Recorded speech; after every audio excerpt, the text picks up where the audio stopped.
Elle va pas bien, elle est blessée à la tête, il faut qu'elle soit examinée. Hey, elle peut refuser les soins, elle aussi, pas vrai? Oli, dis-leur que tu refuses d'être soigné. Monsieur, je peux vous voir une seconde? Le pompier détourne volontairement l'attention du mari. Les secouristes en profitent pour faire monter Oli dans le camion de pompiers. Hey! Une minute! Qu'est-ce que ça veut dire? Mais même après son arrivée à l'hôpital, son mari continue de la harceler. Il insiste pour ramener sa femme à la maison. Le médecin souligne à plusieurs reprises la gravité de sa blessure à la tête, mais lui reste convaincu que l'hôpital cherche juste à leur soutirer de l'argent. On refuse le traitement! On s'en va, Oli. Il faut que je l'entende de sa bouche. Le médecin pensait que Oli allait résister, mais sous le regard glacial et menaçant de son mari, elle n'a d'autre choix que de céder. Je me sens bien, docteur, je voudrais rentrer chez moi.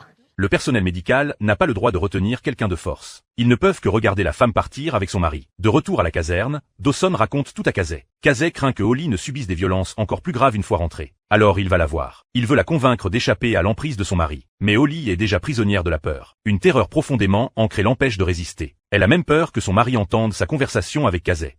Personne ne peut m'aider.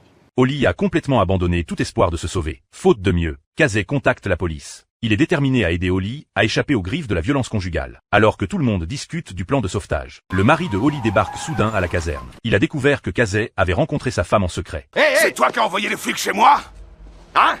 Je vais t'exploser ta pauvre tête de balance! Alors, on bat sa femme et on joue les gros durs? L'homme entre dans une rage folle. Il menace même Casey devant tout le monde. La prochaine fois, tu me verras pas arriver. Viens, mon vieux, je t'attends! Ah ouais? Ça suffit! Vous! Allez-vous-en tout de suite!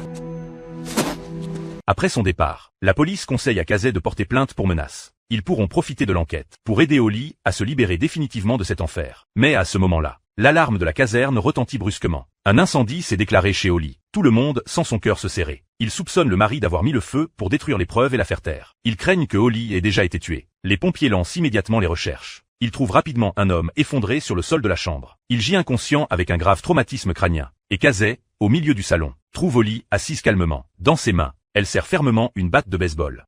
Je n'avais pas d'autre choix.